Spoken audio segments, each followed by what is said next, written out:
Bienvenue dans cette nouvelle analyse. Aujourd'hui, on plonge dans la vie d'un personnage qui, franchement, défie toutes les catégories, dont Deschamps.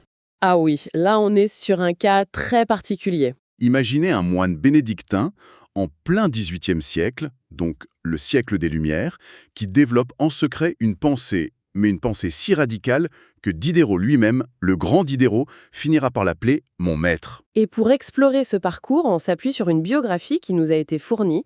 Ce qui est fascinant, c'est que ce n'est pas juste l'histoire d'un penseur, c'est vraiment l'histoire d'une métamorphose. C'est ça. On va voir comment un homme d'église, issu d'une famille ruinée, un pur produit du système en fait, a pu construire une philosophie qui allait dynamiter non seulement les bases de l'Ancien Régime, mais aussi celles des Lumières elles-mêmes. Exactement. Notre mission, là, c'est de comprendre cette trajectoire. Comment l'érudit respecté devient un penseur quasi clandestin. Et surtout, la grande question, comment on concilie la vie monastique et des idées matérialistes d'une audace, mais complètement folle. C'est une histoire de défis, de solitude, de rencontres improbables. Alors, c'est parti, décortiquons ça. Allons-y. Alors, tout commence à Rennes, en 1716. Léger-Marie Deschamps naît dans une famille respectable. Son père est sergent royal. Mais très vite, c'est le drame. Oui, en 1720, il y a un incendie qui ravage la ville et qui ruine sa famille. Il tombe dans l'indigence la plus totale.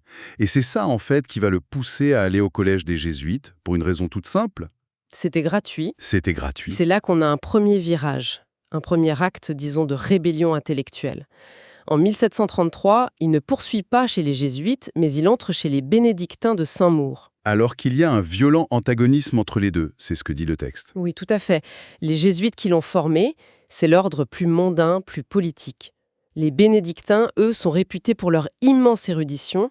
C'est une branche plus austère, plus intellectuelle. C'est vraiment le pôle d'excellence de l'étude. Donc, en les rejoignant, il choisit le camp de l'étude pure et dure. Exactement. Et c'est un choix qui paie, visiblement. Il est tellement brillant qu'en 1743, il devient officiellement le révérend père d'Homme Deschamps. Et on lui confie une mission de prestige, rédiger l'histoire de la Touraine. Là, il a tout pour lui. Ah oui, il est subventionné, dispensé des exercices religieux pour ses recherches, il est respecté. Une carrière d'érudit toute tracée, qu'est-ce qui pourrait bien le pousser à tout risquer ? Eh bien, une simple querelle de généalogie, en apparence. Une famille noble de la région le sollicite parce que sa filiation est contestée par l'armorial général. Qui est l'institution d'État, l'autorité suprême. Voilà. Et Dom Deschamps, au lieu de s'en tenir aux archives officielles, prend fait et cause pour cette famille. Il s'appuie sur des copies, des témoignages, et il conteste ouvertement la version du pouvoir. C'est un défi frontal. Il défend une vérité locale contre une vérité d'État. C'est ça. La réponse du pouvoir, elle est immédiate. En 1747, sa congrégation lui retire tout. Fin de sa carrière. Pendant 10 ans, on l'envoie de monastère en monastère, dans des lieux décrits comme obscurs, reculés et désertés. La mise au placard totale. On essaye de l'isoler, de le briser. Logiquement, il devrait en ressortir aigri, fini. Mais ce n'est pas du tout ce qui se passe, n'est-ce pas ? C'est même tout l'inverse. Cette punition, ça va devenir sa plus grande opportunité. Le texte nous dit qu'il se retrouve avec des postes sans aucune contrainte officielle. On l'oublie au fond d'un couloir, en gros. C'est ça. Et pour lui, c'est le cadeau du siècle. Libéré de toute pression, il a enfin du temps. 10 ans de solitude forcée pour, je cite, « méditer sur le fond des choses ». C'est pendant cet exil intérieur qu'il écrit son œuvre majeure, La vérité tirée du fond du puits. Donc, sans cette mise à l'écart, le philosophe radical n'aurait peut-être jamais existé. Sans doute jamais, non. Après ces 10 années, en 1757, il atterrit dans un tout petit prieuré à Montreuil-Bellay. 4 moines, pas plus. On pourrait croire que c'est la fin, mais non. C'est là que tout redémarre. Et de façon spectaculaire. Il fait la connaissance de son voisin, le comte d'Argenson, un ancien ministre de Louis XV, exilé lui aussi, un homme influent et, surtout, un ami des philosophes. Et le château du comte, les Ormes, c'est le centre du monde pour un intellectuel de l'époque. La biographie le décrit comme une véritable académie littéraire. Il y a une bibliothèque immense, constamment mise à jour. Donc pour Deschamps, qui sort de 10 ans d'isolement, c'est une fenêtre directe sur toutes les idées du siècle. C'est là qu'il va pouvoir non seulement rattraper son retard, mais prendre de l'avance. Et il fait plus que lire.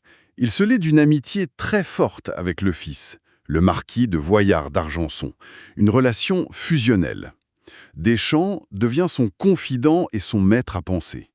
Et là, le paradoxe s'épaissit. Il est toujours moine, mais il vit presque comme un intellectuel laïque, protégé par un des plus grands noms du royaume. Son rôle au château devient complètement fou. Oui, il est une sorte d'intendant, de secrétaire personnel du marquis. Il reçoit des demandes d'emploi, il distribue des pensions, il aide les pauvres. Mais, et le texte insiste là-dessus, il le fait sans aucune servitude et en étant indifférent au luxe. Ce n'est pas un courtisan. Non, pas du tout. Il côtoie les plus grands, des dignitaires de l'armée et de l'Église, mais il garde sa liberté de ton, d'où son surnom de l'époque qui dit tout. Le cénobite bipède, le moine qui marche, qui agit dans le siècle. On imagine la scène, un moine qui tient salon. Mais s'il ne reste pas que dans les hautes sphères. Il s'implique à fond dans la vie de Montreuil, où la misère est décrite comme extrême. Et il ne fait pas dans la charité classique.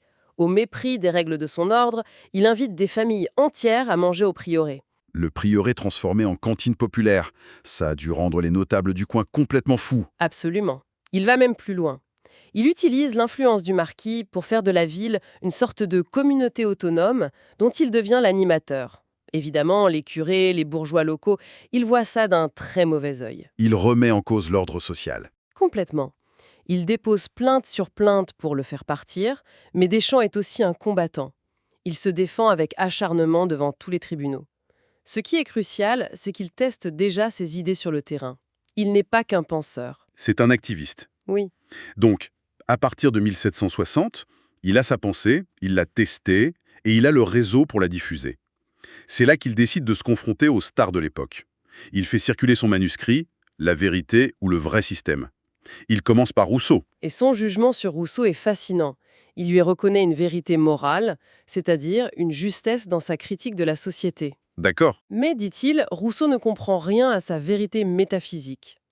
Pour Deschamps, c'est le moins déraisonnable des philosophes. Mais il reste inconséquent. En gros, Rousseau a bien vu le problème, mais il n'a pas les outils pour le résoudre. Voilà, c'est ça. Leur correspondance s'arrête là. Du coup, il décide de viser le cœur de la machine des Lumières, l'encyclopédie. Il rencontre à Paris d'Alembert et Helvétius. Et là, c'est la douche froide. Son avis sur d'Alembert est sans appel. Il est tout simplement incapable de saisir ses principes. Fin de la discussion. Il sent bien qu'il parle une autre langue. Mais la rencontre décisive, c'est en 1769, avec Diderot. Et là, enfin, quelqu'un comprend. Enfin, Diderot est le seul qui perçoit la portée de sa pensée. Il est fasciné par sa morale, qu'il qualifie de diablement idéale, et il est surtout le seul à saisir sa métaphysique. Il le voit comme un apôtre du matérialisme. Oui, et il va jusqu'à l'appeler « mon maître ». Venant de Diderot, c'est l'adoubement ultime. Mais qu'est-ce que Diderot a vu que les autres n'ont pas vu? Diderot a compris que Deschamps allait beaucoup, beaucoup plus loin que l'athéisme classique de l'époque. Pour Deschamps, le tout, l'univers, existe. Mais tout ce qui est dans le tout, nous, les objets, les idées, n'a pas d'existence propre. Ce ne sont que des relations. Exactement, des oppositions en changement perpétuel. C'est une négation radicale de l'individu, de l'âme et bien sûr de Dieu comme entité séparée. Pour un moine du XVIIIe siècle, c'est une bombe.